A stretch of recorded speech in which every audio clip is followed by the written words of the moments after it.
Welcome, everybody, to Sports Shorts Daily, presented by LeBears Casino. TK and I with you here on this Friday morning. Tommy over at Tremonti's Mean Seafood with it, rocking and rolling, getting ready, getting orders out, getting lunch ready over at Tremonti's in Baton Rouge.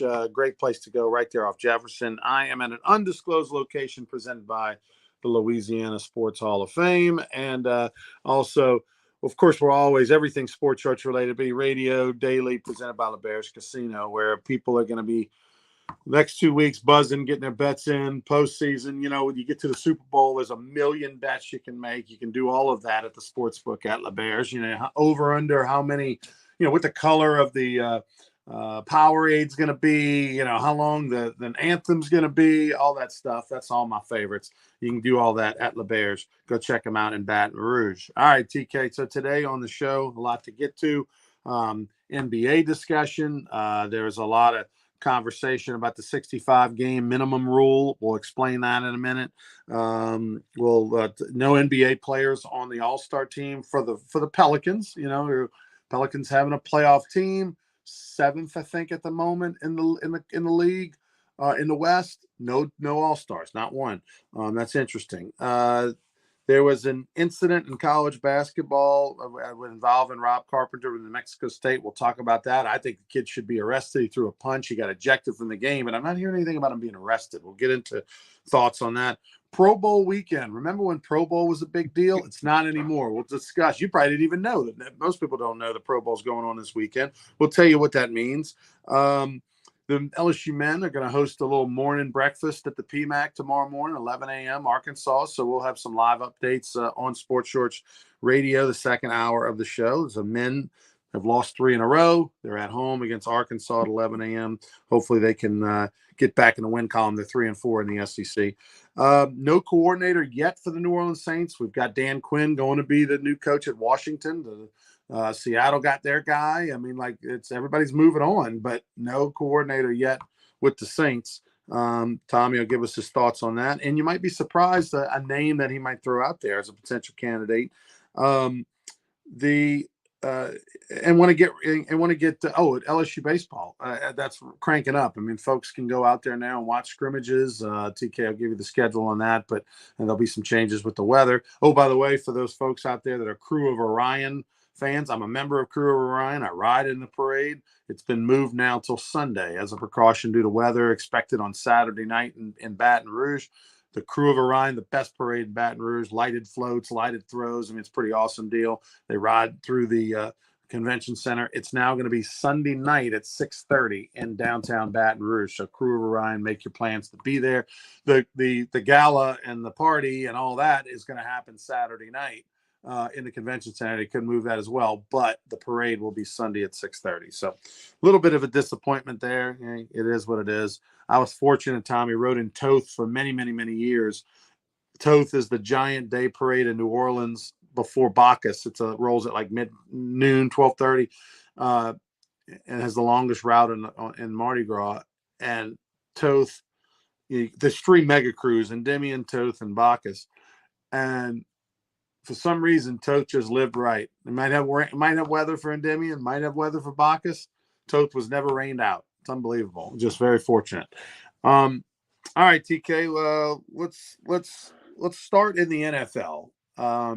Dan Quinn named the new coach of the Commanders. Obviously, Saints fans are familiar with him. He spent 6 years in Atlanta, led them to a Super Bowl. Your thoughts on that hire? And that means that the big 3, Vrabel and Belichick and Pete Carroll. Everybody expected all 3 of them to have a job if they wanted it. Well, they're not going to be head coaches next year in the NFL. Well, I would have thought Vrabel, because he's a lot younger than Carroll and Belichick. I would have thought I'd have put him on the top of that little 3-man list. But, that's a big statement that those 3 guys aren't coaching now. Carroll and Belichick, when they step away, it would be difficult, hard to imagine them coming back in 2025 or whatever. Vrabel, he's probably going to come back. Somebody's going to hire him. Washington's got relatively new ownership. They go with Quinn, who got the Falcons to the Super Bowl, blew the big lead, all that good stuff. And they will get our buddy Todd McClure to tell us a little bit about Quinn. He played for him, so they will get Todd on one day to talk about that. But, hey, hire who they want to hire. And that's what they did. And of course, Seattle hired a coordinator from the Ravens, and all NFL head coaching jobs were filled. The New Orleans Saints, it tells me a couple things. One, nobody has accepted an offer, or B, whoever the Saints really want is coaching for the 49ers or the Chiefs, a member of that staff. And of course, they got a Super Bowl game coming up, and that would be their priority. And then I got to talk to everybody before that. Chip Kelly, the coach at UCLA, who was at Oregon, had a lot of success, went to the Philadelphia Eagles. That didn't work out, and he's been at UCLA. He has come out in the last couple of days and he'd entertained an offer to be an offensive coordinator in the NFL. He even reached out to Iowa to talk about being an offensive coordinator there. So he knows UCLA joining the Big Ten, they're not going to have any success in football in the Big Ten for a very long time. And I think he's trying to find a better landing spot. I think he would be – the Saints have hopefully called him, at least said, hey, what do you think? Yeah, let's get together. Don't know if that's happened, but I would hope it's happened because he's better than in my mind, than a lot of the other names that I've seen. So, Saints fans, I told a friend of mine yesterday, she's a huge Saints fan, and she thinks it's the guy from the 49ers, and they just can't announce it yet. So time will tell. As Ronnie Rand says, let's let it play out. For those Todd McClure historians, Tommy, he retired in 2012. Dan Quinn's first year was 15, so there's a little gap there. Well, he might know it. Yeah, I'm sure. Todd texted you that? Yeah. No. I was like, that just didn't sound good. I looked it up real quick. I'm like, yeah. Well, I'm glad you looked it up. I apologize to Dan Quinn and to Todd. I think it's more of I think you should apologize to Todd more than Dan Quinn. I owe him an apology from 25 years ago. I never ran into him yet. What happened? I won't tell him first. Oh, okay. All right. I've never run into him. I mean, we've liked and post each other have done, but it'd be something I want to tell him. You said something negative about him, and you can prove wrong. Somewhat. Yeah. While announcing a high school game, I'll leave it at that. So he was next time. If I ever run into him, I will tell him. Then I'll tell everybody else. We're going to make this happen, by the way, because I gotta hear this. I wanted to go when Casey rode the bull so I could talk to him, but that was like a last minute thing. If I remember correctly. All right. Well, he'll be at a Rougarou game, but we'll see if we can make it happen before then. We got to make that happen. I bet. Yeah, it goes back to his high school days. So Chip Kelly, who's the head coach at UCLA, and of course the head coach at Oregon, led them to the national championship finals where they lost to Auburn. Chip Kelly, who's the head coach of a big-time college football team, plays in the Rose Bowl, and now, of course, UCLA joining the Big Ten, Pac-12's gone. That just goes to show you, again, we keep talking about it, the state of college football. College coaches don't want to be in college football anymore unless they have to be, unless they don't have the NFL choice. And this is another perfect example. He's willing to leave the NFL as a head coach to go be a coordinator in college, which means he's going to make less money than he would if he stayed at UCLA. But he didn't have to deal with transfer portal and NIL and all the drama that comes with it. And he doesn't have to be on a plane from Los Angeles to the East Coast all the time in college football with a school that's losing money. I mean, UCLA financially not in a strong situation if you've been following with the state. It just goes to show you that they have got to do something drastic, I think, in the next 3-4 years with college football to get a handle on it, or it's going to implode to the point where you might have some schools dropping football, or having. It's such an expensive sport. Like, look at you. You went to Southeastern. They went 20 years without football. Southeastern has football, but at what cost? And again, until somebody does the analysis, I mean, the Raging Cajuns lose millions of dollars a year, playing football in Lafayette because they're unfortunately at that middle big tier where, like, you can't compete with the big boys. You're too big for the little boys. Like, you're in that weird middle. At what point, I'd love to know the economics on, okay, we know we lose millions of dollars every year by having football at a college, but is it made up for by private donations? Would we not get the money for the engineering school if we didn't have a football team? I would love the analysis because alumni love to have football until they're asked to write a check to support it, Tommy, or until their team's losing. And then then they don't care. I mean, look at Tulane. Like all the success that they've had the last 2 years, they still can't sell out a 25,000 seat stadium. Other than on occasion. Yeah, no, I mean, obviously the landscape of college football has changed significantly in the last 5 years. Even post COVID, with all the kids with extra. There's some kid playing his ninth year of college football somewhere this coming year. I mean, Miami. So you're right. They are headed in the wrong direction financially. And here's where I think is the immediate effect. The passion nationwide for teams is diminishing. I don't think you're going to see as many people travel on the road to support their team. I'm not talking about LSU. I'm not talking about a particular team or a particular conference. I'm talking about in general.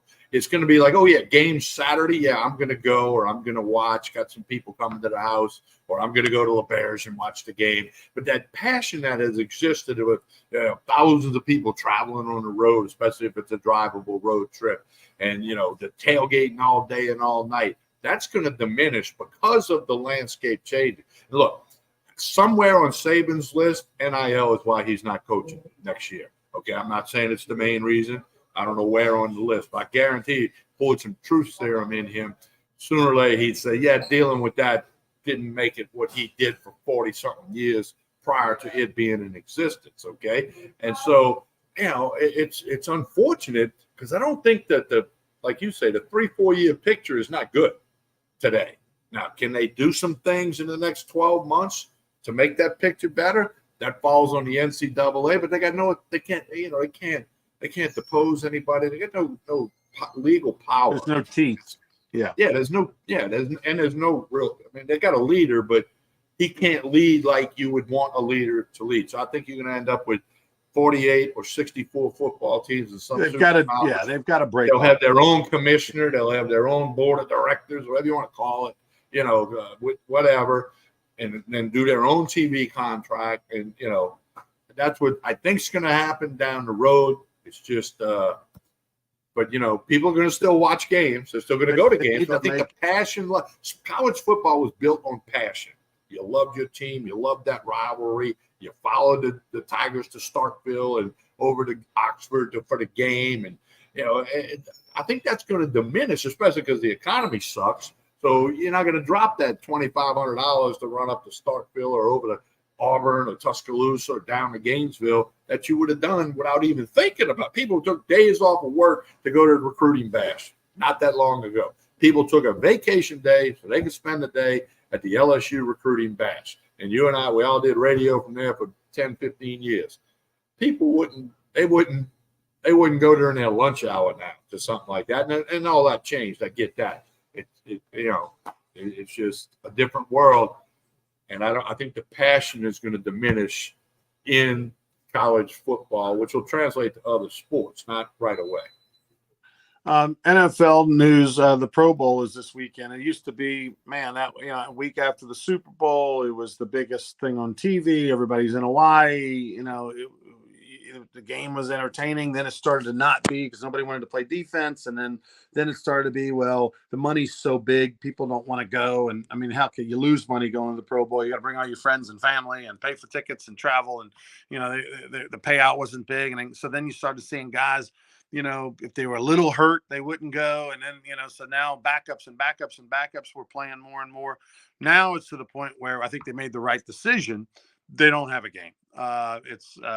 And they go to Florida and it's a skills competition. I think they should just, I guess whatever, bang that even. Doesn't even care, but I think you should just give out awards. Hey, you were named to the NFC Pro Bowl. You were named to the AFC Pro Bowl. Maybe have a TV special. Maybe bring some of them on to talk and give them all a little bonus if in their contract. But anyway, it's amazing how this thing diminished because it was 10 years ago. 15 years ago, think about it when Drew Brees and Sean Payton and them came in 06 and started turning around the fate of the program, the franchise. I mean, we used to get excited. How many Pro Bowlers? Who's on the pro? I don't even know. Don't care. It's not even a thing now. It used to be, oh, the Saints got screwed. They only had 2 Pro Bowlers and 2 backups. We thought they should have. it was a topic. It was great to see Drew Brees wearing that Saints helmet in the huddle, with the Pro Bowl uniforms. You look for that fleur de lis. Now it's not even a thing anymore. Brian, and this is all because of money. 40 years ago, I'm just going to pull numbers out of the air. When an NFL guy was making $100,000, okay, and he got $20,000 for going to the Pro Bowl, I mean, he wasn't missing that because that was 20% of what he made. Now these guys are making so much money, they don't care about that $60,000 or $70,000 check. They can get that, doing a TV commercial if they're that popular. So it's a different thing. And I'm like you. I used to think it was so cool that players would take their families to Hawaii, and it was a reward. And it was such an honor to be named to the Pro Bowl.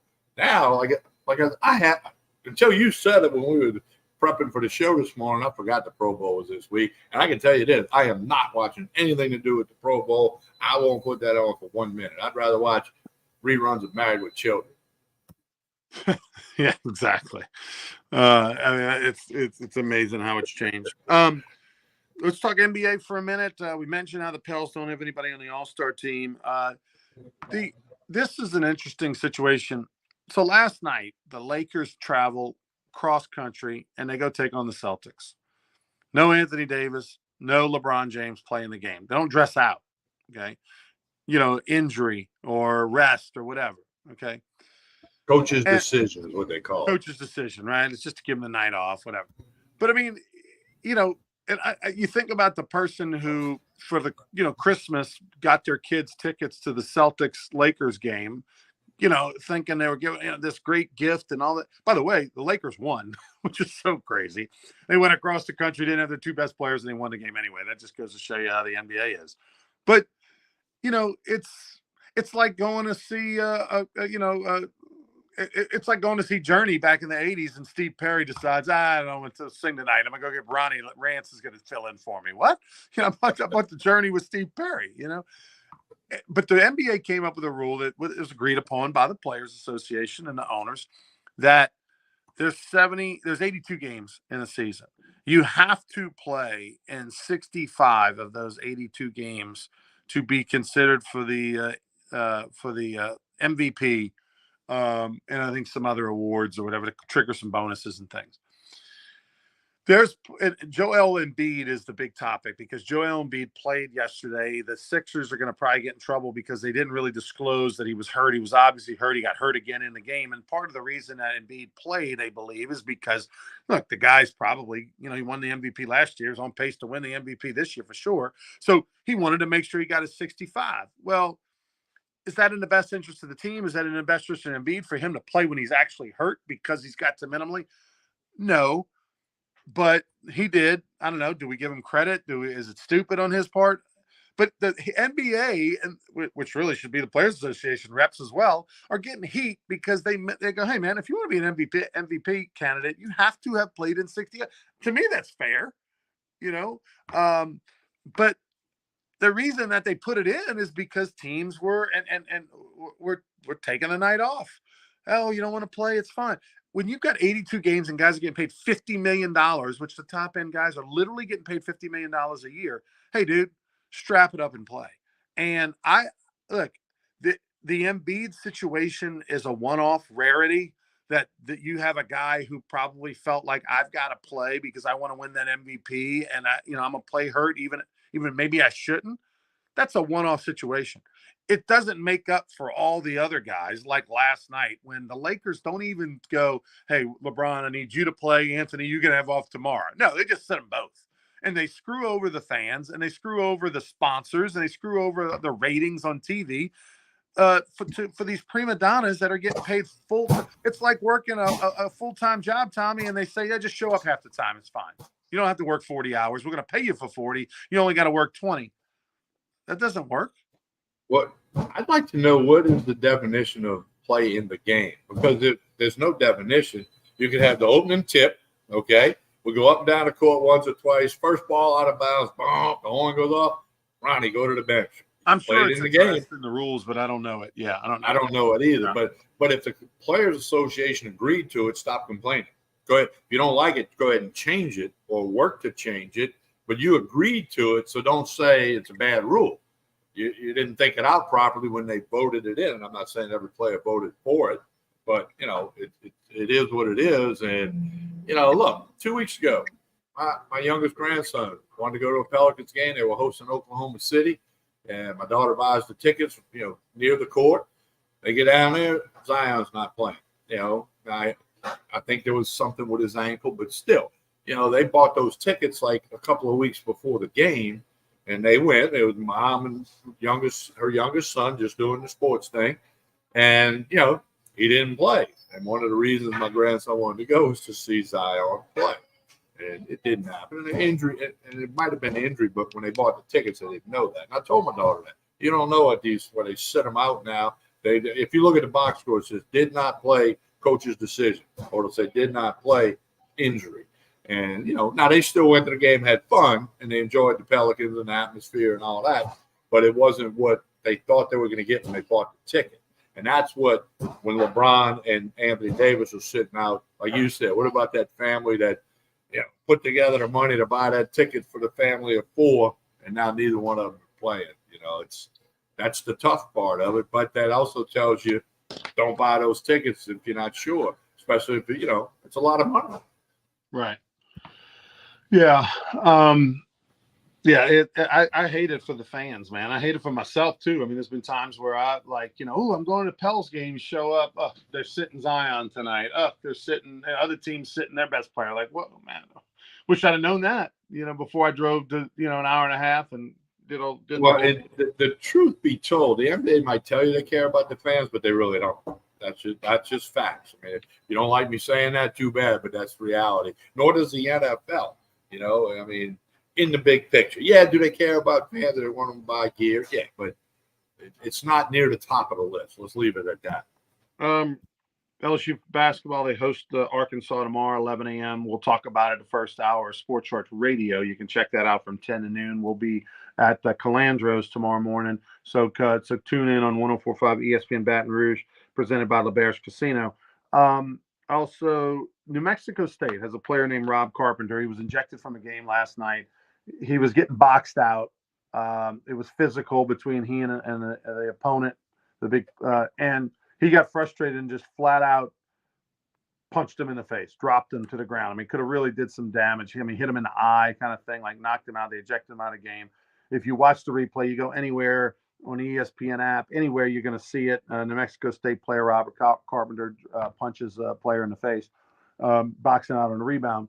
It's just a frustration foul. Okay, so they eject him. I'm sure he's going to be suspended the next game or something like that within the conference.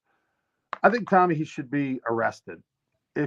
And there are times where I don't think just because it happens on a playing field, whether it be a soccer pitch or whether it be a football field or wherever, just because it happens in a sports stadium and they're an athlete, to me, a cheap shot out of the blue is no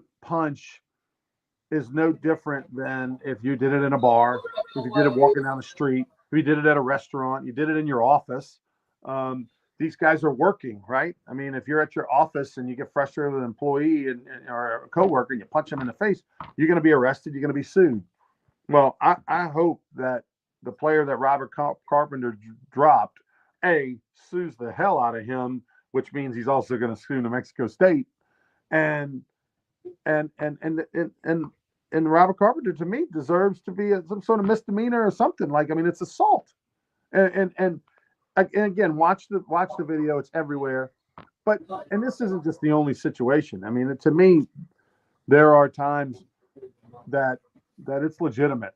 That guys there should be police arrests made. I agree with you. If you start doing that, you might have less of that happen in the future. You're never going to eliminate it, but if the penalty increases for the action, you would think it would lead to maybe the guy saying, "Well, I better not throw this punch. Maybe I'll just curse him out, and tell him what I think about him." So, you just hate to see that because that could change that other guy's career, cost that guy a lot of money. I don't know if he's a prospect in the NBA or he got a local NIL deal, whatever. It could cost him money if he can't play in the sport. I hope they use that as an example and hopefully keep it from happening elsewhere.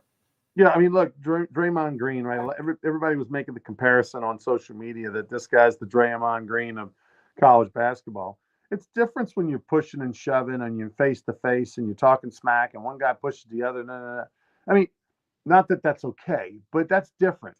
This is just a cheap shot. I mean, a guy, you literally get sucker punched. I'm talking about when you get sucker punched, or a guy takes a baseball bat and throws a bat at you, or swings a bat and hits you, or something, takes a football helmet and uses it as a weapon and takes it off and, hits somebody over the head who doesn't have a helmet. Whatever. Like that, I'm talking about when you're sucker punched, particularly when you don't see it coming, or a guy comes up from behind. I mean, there was a video, college football during the season this year where a guy ran 50 yards in the end zone after a game, and it was in a bowl game, and hit him from behind, tackled him, we could have really jacked him up, that kind of stuff.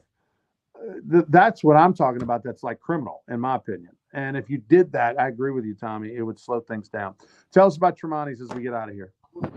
Yeah, they got everything you need for the weekend over here at Tremonti's. The ribeye rolls, the shrimp rolls, the wine, the liquor selections through the roof. Come get some lunch today. They just put a bunch of soups and gumbos and all that stuff. It's going to rain like heck tomorrow and tomorrow evening. Come load up at Tremonti's for the weekend where you don't have to leave. Get your steak, your seafood. And by the way, I got a special announcement for you. Crawfish coming in March. You're going to be surprised. You're going to be happy. Crawfish coming in March. I'm going to leave it at that for now. We get a little closer to March, I'll tell you more about it. But do check out Tremonti's Meat and Seafood. Don't forget Sports Shorts Radio tomorrow, 10 a.m. to 12 noon, 104.5 ESPN in Baton Rouge. On behalf of Mike Tremonti and the staff here, on behalf of Ronnie Rance, I'm Tommy Chrysan. Have a great day, everyone.